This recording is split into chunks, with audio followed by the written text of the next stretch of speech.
प्यारे बच्चों, जैसा कि आप लोग क्लास 10th का यानी कि मैट्रिक का जो फाइनल एग्जाम आप लोग 2025 में देने जा रहे हो और आप लोगों का पेपर साइंस यानी कि विज्ञान का जो कि 21 फरवरी के दिन होने जा रहा है, तो यह वीडियो जो है ना आपके लिए काफी इंपॉर्टेंट होने वाला है। क्योंकि प्यारे बच्चों, इस वीडियो में हम लोग जो है ना साइंस का टोटल वायरल क्वेश्चन को देखने वाले हैं, जो आपके एग्जाम में बिल्कुल 100% छपने वाला है। तो बिल्कुल आप इस पूरा वीडियो को कंटिन्यू अंत तक देखिएगा, ताकि एग्जाम में आप देने जाइएगा तो वहां पर आएगा तो बिल्कुल आप बना दीजिएगा, ठीक है। और पहले ही बता दूं, चाहे आपका प्रथम पाली में एग्जाम पड़ेगा या सेकंड पाली में, तो दोनों पाली के लिए रहने वाला यह वीडियो। प्रथम पाली के लिए विषय कोड आपका 112 रहेगा, सेकंड पाली के लिए 212 रहेगा। 80 क्वेश्चन मिलेगा ऑब्जेक्टिव में, जिसमें से आपको 40 बनाना है। 2 घंटा 45 मिनट का टाइम आपको दिया जाएगा। 80 मार्क्स का एग्जाम होगा, ठीक है। हमारे पास सेट भी है, लेकिन कोई भी सेट हो आपके एग्जाम में 100% टकराएगा प्यारे बच्चों। और आपको बता दें, इस चैनल पे आपका जो है क्लास का टाइम शाम में 6 बजे है। इसके अलावा और भी क्लासेस में अगर आपका चलता रहेगा तो जरूर करिएगा। चैनल को सब्सक्राइब कर एक बार कर लीजिए, वीडियो को लाइक कर लीजिए, ठीक है। आइए बढ़ते हैं हम लोग आगे प्यारे बच्चों फटाफट से। यहाँ तो बच्चों यहाँ पर आप लोग देखेंगे क्वेश्चन को, तो पहला क्वेश्चन हम लोगों का बोला है कि अवतल दर्पण की फोकस दूरी उसकी वक्रता त्रिज्या की क्या होती है। तो बिल्कुल आप याद रखिएगा, ये हमारा हो जाएगा ऑप्शन नंबर बी, यानी कि आधी होती है। तो पहला का बी नंबर जो है बिल्कुल ही परफेक्ट हो जाएगा। दूसरा नंबर क्वेश्चन है, और कमेंट बॉक्स में आप लोग जवाब लगाइए। टोटल इस वीडियो में हम लोग ज्यादा नहीं 40 क्वेश्चन को करने वाले हैं। आप लोगों को देखना है कि 40 में से आपको कितना याद है बच्चों, और कमेंट बॉक्स में ईमानदारी पूर्वक आप लोग बताएगा हाँ सर मुझे जो है ना 40 याद था, ठीक है। या जितना भी याद होगा उतना आप कमेंट करिएगा। दूसरा क्वेश्चन है कि नेत्र लेंस की फोकस दूरी कम हो जाने से कौन सा दृष्टि दोष होता है। तो याद रखिएगा, इसके कारण निकट दृष्टि दोष होता है। ऑप्शन हमारा ए नंबर यहाँ पर बिल्कुल ही परफेक्ट हो जाएगा।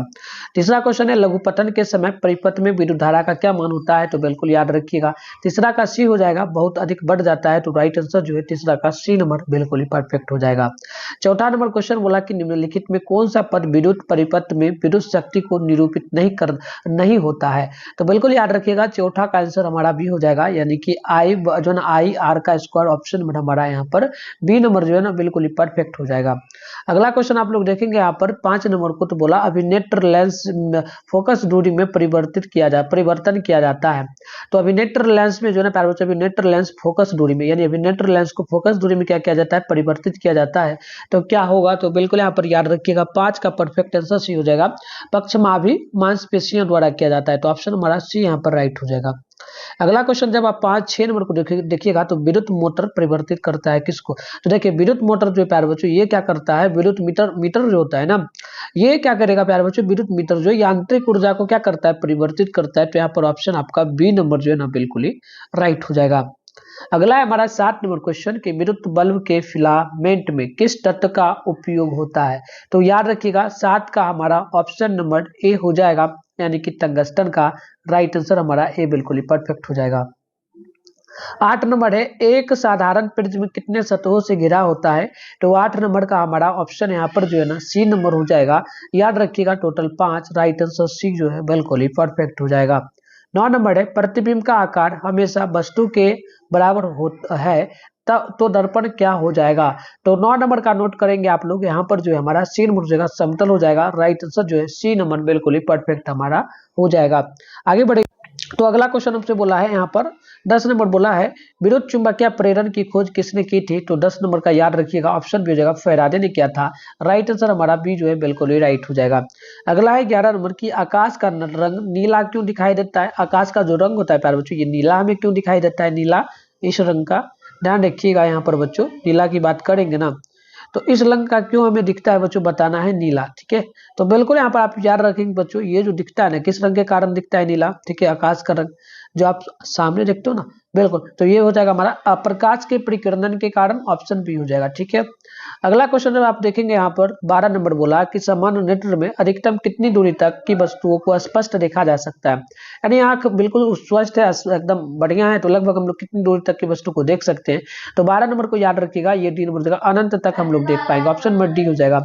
अगला है क्वेश्चन हमारा 13 नंबर की लेंस की क्षमता का ऐसा मात्रक है। तो लेंस की क्षमता का ऐसा मात्रक की जब हम लोग बात करेंगे, तो 13 नंबर का हमारा ऑप्शन नंबर सी हो जाएगा, यानी कि मीटर पर पावर -1। ऑप्शन नंबर हमारा सी यहाँ पर राइट हो जाएगा।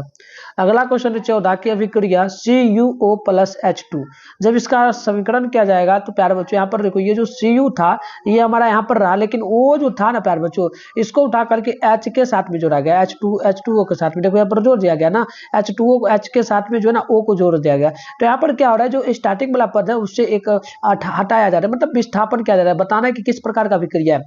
तो यहाँ पर किसके साथ अभिक्रिया, ये विस्थापन, अगर आपसे पूछता है कि किस प्रकार का अभिक्रिया, तो विस्थापन होता है, क्योंकि एक जगह से उठा करके दूसरी जगह रखा जाए तो विस्थापन होगा। तो देखो यहाँ पर 14 का जो ऑप्शन हो जाएगा हमारा बी हो जाएगा, H2 हो जाएगा। क्या हो जाएगा, H2 के साथ, क्योंकि H2 में ही ना तो जोड़ा जा रहा है O को, तो ये जो ना ऑप्शन किसके साथ हुआ है, H2 के साथ, ऑप्शन बी हो जाएगा। ये आप याद रखिएगा। अगला क्वेश्चन देख लीजिएगा, यहाँ पर आपका नेक्स्ट क्वेश्चन जो बोला, अगला क्वेश्चन आप लोग देखेंगे यहाँ पर, तो क्वेश्चन नंबर पढ़ रहा है कि सोडियम की संयोजकता जो ना संयोजकता क्या कितनी होती है बच्चों। तो याद रखिएगा, सोडियम की संयोजकता की जब हम लोग बात करेंगे तो 15 का राइट आंसर हमारा ये हो जाएगा, टोटल 1 होती है, ठीक है, सोडियम का। अगला क्वेश्चन देखेंगे आप लोग, तो यहाँ पर 16 है, एल्केन का सामान्य सूत्र क्या होता है। तो देखो एल्केन का सामान्य सूत्र मैं आपको ट्रिक आज बता देता हूँ। देखिए आप लिख लीजिएगा बच्चों, एल्केन इस प्रकार से आप लोग लिख लेंगे। एक क्वेश्चन आपके एग्जाम में आता है, तो आप यहाँ पर याद रखिएगा, एल्केन, फिर होता है एल्किन, ठीक है, फिर होता है आपका एल्किन, फिर आपका होता है एल्काइन, एल्काइन होता है, ठीक है। तो इस प्रकार से लिख लेंगे, ये तीनों चीज याद रखिएगा, एल्केन, एल्किन, एल्काइन होता है। अब जो इसका देखो एल्केन का जो सूत्र होता है बच्चों, आप 16 नंबर का याद रखिएगा। इसका सूत्र हमें नहीं, सिर्फ हमें इसमें क्या करना है, याद रखना है, इतना याद रखना है, H2 ना, इस प्रकार से याद रखिएगा। हम लोग क्या रखेंगे, CnH2 इसमें भी लिख देना है CnH2n, ठीक है, इसमें भी लिख देना है CnH2n, ठीक है, H2n। इस प्रकार से इतना याद रखना है। अब देखो करना क्या है, इसमें जो है पहला वाला में सटाना है, यानी सटा के, क्या लिखना है पहले जो लिख देता हूँ, सटा के, सटाना, हटाना मतलब इसमें कुछ करना नहीं है, हटाना मतलब कि कुछ नहीं, क्या करना है, कुछ इसमें करना ही नहीं।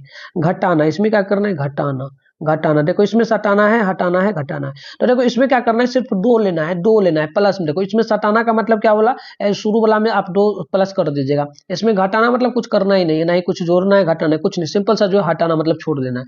अगला देखो यहाँ पर जो बोला हमसे कि इसमें जो ना घटाना, इसमें प्लस माइनस कर देना है, घटाना, तो घटा के, सटा के, हटा के, घटा के, याद रखिएगा, एल्किन, एल्किन, एल्काइन का। तो आपसे एल्किन का सूत्र पूछेगा तो CnH2n + 2, एल्किन का पूछेगा CnH2n, एल्काइन का पूछेगा HCnH2n। तो हमसे पूछा एल्केन का सूत्र, तो एल्केन का सूत्र आप यहाँ पर देखेंगे तो CnH2n, जो कि ऑप्शन नंबर सी मिले। तो ये ट्रिक याद रखिएगा, एक फॉर्मूला आपके एग्जाम में 100% पूछेगा बच्चों, तो ये आप याद रखिएगा। आपको याद हो गया तो ये कमेंट बॉक्स में करना, सभी लोग यस टाइप करना। चलो अगला क्वेश्चन जब देखोगे आप लोग 17 नंबर को, तो ये हमसे पूछा है बच्चों, ये हमसे क्वेश्चन क्या पूछा है कि उदासीन विलयन का पीएच मान क्या होगा। तो 17 का सी हो जाएगा 7 के बराबर। अगला क्वेश्चन देखेंगे, आवर्त सारणी में कितने वर्ग होते हैं। तो 18 का हमारा ऑप्शन नंबर यहाँ पर डी हो जाएगा, टोटल 18, ऑप्शन नंबर डी हो जाएगा। अगला है, कौन सा अधातु विद्युत का सुचालक होता है। तो 19 का हमारा भी नंबर जो है ग्रेफाइट का, ऑप्शन नंबर बी परफेक्ट होगा। अगला विषय कि कार्बन क्या है बच्चों, तो बिल्कुल याद रखिएगा, कार्बन जो है ना ये अधातु होता है, ठीक है ना, ऑप्शन नंबर बी परफेक्ट होगा।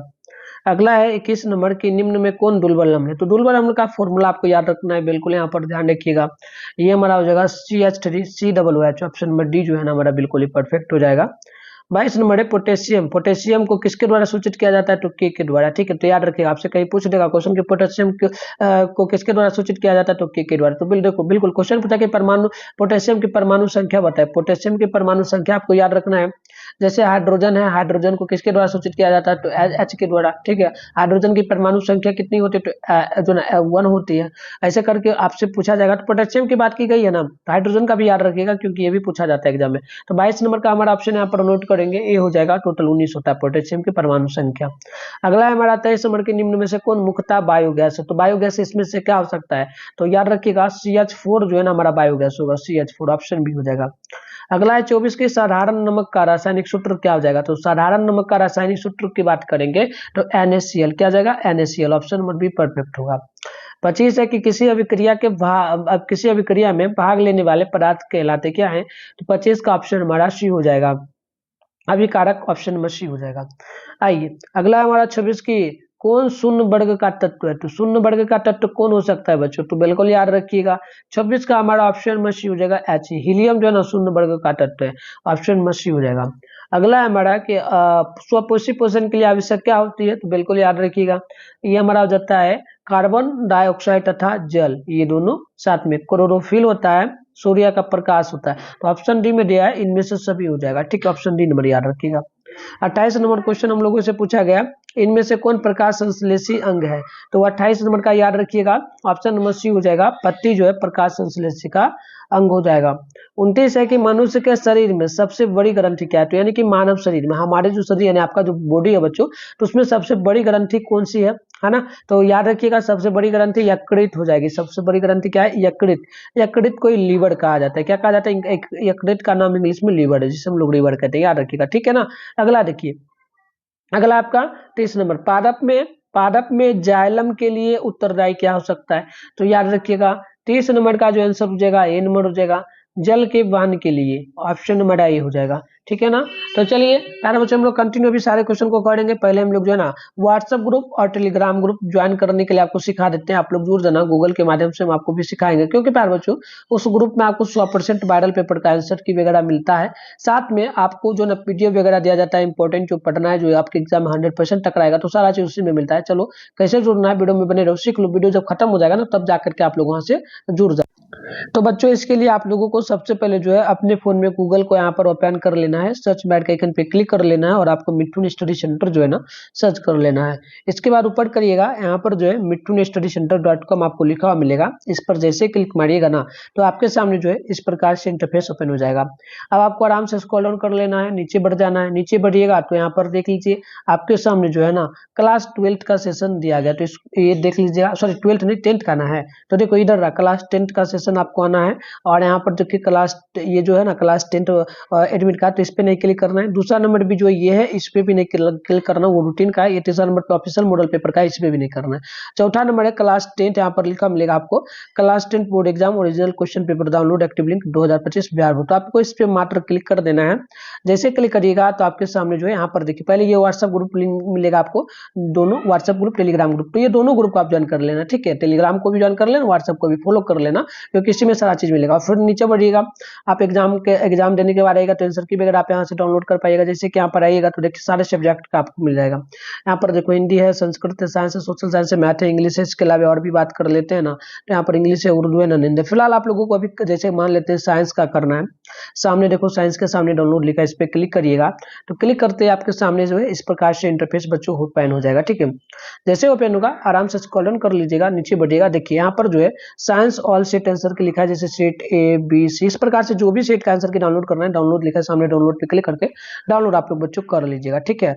तो आइए अगला क्वेश्चन को देखते हैं। 31 नंबर क्वेश्चन है, एक कोशिका शैवालों में जल का परिवहन होता है। तो 31 नंबर का याद रखिएगा, ऑप्शन सी हो जाएगा विसरण द्वारा। किसके द्वारा होता है? तो विसरण के द्वारा होता है। आइए अगला क्वेश्चन जब देखिएगा 32 है कि मछली के हृदय में कोष्ठों की संख्या कितनी होती है? तो 32 का आंसर हमारा यहाँ पर जो है ना ये हो जाएगा total 2, right answer a perfect हो जाएगा।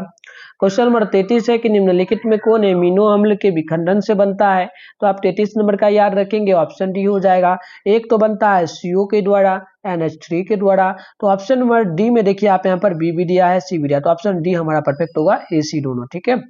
नेक्स्ट हमारा क्वेश्चन है यहाँ पर 34, ऑक्सीजन है क्या? तो देखिए ऑप्शन हमारा 34 का जो है ये ए नंबर हो जाएगा, एक हार्मोन। ऑक्सीजन जो है ना एक प्रकार का हार्मोन है, तो ऑप्शन हमारा सी ए परफेक्ट हो जाएगा।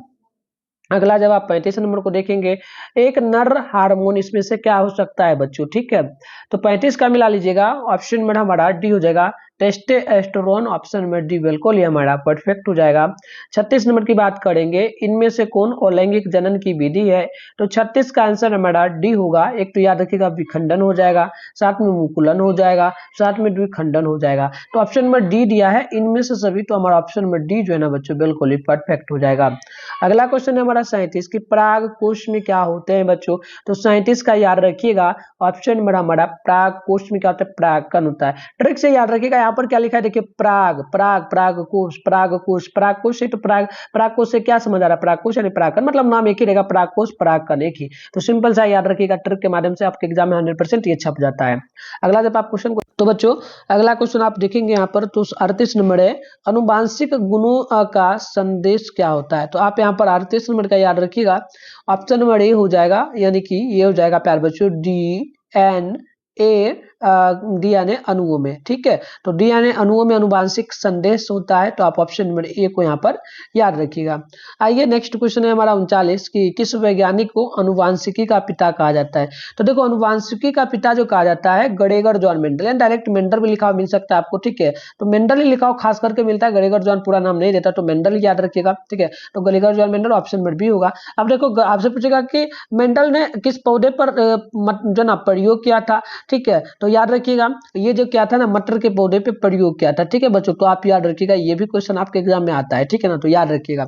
अगला क्वेश्चन है हमारा 48 नंबर की, हाइड्रिला पौधों में रंध्र कहाँ पाया जाता है। हाइड्रिला जो पौधा होता है बच्चों, इसमें रंध्र कहाँ पर पाया जाता है, तो याद रखिएगा रंध्र जो है ये इनमें से कहीं पे पाया नहीं जाता है। ठीक है, तो ऑप्शन डी होगा। तो इस प्रकार से हमने जो है बच्चों टोटल 40 क्वेश्चन को किया है इस वीडियो में, ज्यादा नहीं, मात्र हमने जो है 40 क्वेश्चन को किया है। ठीक है, तो आपको कमेंट करना है कि 40 में से आपको कितना क्वेश्चन याद था। नेक्स्ट क्लास में हम लोग मिलेंगे, जो कि हमारा शाम में होगा। एक क्लास फिक्स आपका 6 बजे होता है। इसके अलावा और भी क्लासेस वगैरह आपका चलता रहेगा, सुबह में भी चलेगा, तो तैयार रहिएगा। बस चैनल को सब्सक्राइब करके नोटिफिकेशन कॉल पे प्रेस कर लीजिए। वीडियो को अभी तक लाइक नहीं किया तो वीडियो को एक बार लाइक कर लीजिए, और वीडियो को ना सभी दोस्तों में एक बार शेयर कर लीजिए, ताकि आगे से क्लासेस वगैरह आप कर पाएंगे। ठीक है, सब्जेक्टिव वगैरह भी देख लीजिएगा, मैं आपको दिखा देता हूँ। सारे क्वेश्चन को आप याद कर लीजिएगा, इसका आंसर निकाल करके। जैसे पहला क्वेश्चन है, फ्लेमिंग का वामहस्त नियम लिखे। दूसरा है, हीरे का अपवर्तनांक 2.42 है, इस कथन का क्या अभिप्राय है। तीसरा है, वास्तविक और आभासी प्रतिबिंबों में क्या अंतर है। अगला है कि प्रत्यावर्ती धारा और दिष्ट धारा, प्रत्यावर्ती धारा और दिष्ट धारा में 2 अंतर लिखना है। अगला है आपका, तारे क्यों टिमटिमाते हैं। ठीक है, तो ये बताना है। अगला है, वैद्युत चुंबकीय प्रेरण से क्या समझते हैं। आगे देख लीजिएगा, संतुलित रासायनिक समीकरण क्या है, एक उदाहरण दीजिएगा। अगला क्वेश्चन ये है, आम्र और क्षार में 2 अंतर लिखना है। ठीक है, अगला है आपका, समावयवता क्या है। अगला देखिए, सूचक कितने प्रकार के होते हैं, उदाहरण सहित लिखना है। अगला है कि जो ना उभयधर्मी ऑक्साइड को परिभाषित करे। अगला क्वेश्चन आप देखेंगे 12 नंबर को, तो मेंडलीव ने अपने आवर्त सारणी तैयार करने के लिए कौन से मापदंड अपनाया। अगला आप देख लीजिए, स्वपोषी पोषण तथा विषमपोषी पोषण में अंतर बताना है। अगला है, पाचक एंजाइमों का क्या कार्य है। 15 है, पारप हार्मोन क्या है। अगला है कि आहार श्रृंखला क्या है, और 17 है कि अग्नाशय द्वारा स्रावित हार्मोन के नाम लिखें तथा इसका कार्य बताएं। अगला है, जीवाश्म क्या है। आगे आप देखेंगे बच्चों, और इसको ना तैयार कर लीजिएगा सारे क्वेश्चन लिख करके। अगर आपको नहीं होगा तो कमेंट करना, मैं इसका आंसर भी करवा दूंगा, सब्जेक्टिव एक वीडियो ला दूंगा। क्योंकि यहाँ से क्वेश्चन आपको देखिए टोटल जो है बच्चों 10 क्वेश्चन आपको एग्जाम में बनाना होगा। 10 गुना 2 यानी कि 20 मार्क्स के लिए आपको 2 मार्क्स वाला बनाना होगा, और 3 क्वेश्चन आपको बनाना जो होगा बच्चों, 3 क्वेश्चन शायद बनाना होगा, 3 5 15, 5 मार्क्स वाला, तब आपका 35 ही पूरेगा। 4 क्वेश्चन बनाना होगा। देखो यहाँ पर जो है ना, सब लॉन्ग क्वेश्चन में आपको 3, इसमें 4 क्वेश्चन बनाना होगा। ठीक है, 4 क्वेश्चन बनाएगा ना तो 5 मार्क्स मिलेगा, यानी कि 4 क्वेश्चन आप बनाइएगा तो यहाँ पर आपको 20 नंबर मिल जाएगा। 20 इधर से, 20 इधर से, और प्लस में 20 इधर से, तो 40 नंबर के लिए आपका जो है ना एग्जाम होगा बच्चों। ठीक है, तो ये सब्जेक्टिव में आप 40 में से यहाँ पर जो है ना, यहाँ से कम आपका 10 नंबर आ जाएगा, 10 नंबर कम से कम आ जाएगा, प्लस ही आएगा, तो इसको तैयार कर लीजिएगा। अगला क्वेश्चन देख लीजिएगा, ओम का नियम क्या है, इसकी जांच के लिए एक प्रयोग का वर्णन करें। और भी क्वेश्चन यहाँ पर दिया गया है, जैसे कि उत्तल दर्पण की वक्रता 26 सेंटीमीटर है, दर्पण से 15 सेंटीमीटर की दूरी पर स्थित है, तो वस्तु का वास्तविक स्थिति क्या होगा। अगला क्वेश्चन है, जस्टा के मुख्य अयस्क का नाम लिखे, जस्टा के उनके अयस्क से निष्कर्षण का वर्णन करना है। अगला क्वेश्चन है, साबुन और अपवर्जन में 5 अंतर लिखना है, साबुन और अपमार्जक में 5 अंतर लिखना है। अगला है, श्वसन क्या है, मनुष्य के श्वसन तंत्र का नामांकित चित्र बनाना है। अगला है, फूलों में निषेचन प्रक्रिया का नामांकित चित्र बनाइए, 5 मार्क्स वाला क्वेश्चन है। ठीक है, तो ये मैंने आपको दिखाया, आप इसको तैयार कर लीजिए, तो आपके एग्जाम में बहुत सारा क्वेश्चन छपेगा। तो मिलते हैं बच्चों नेक्स्ट वीडियो में, तब तक के लिए बाय।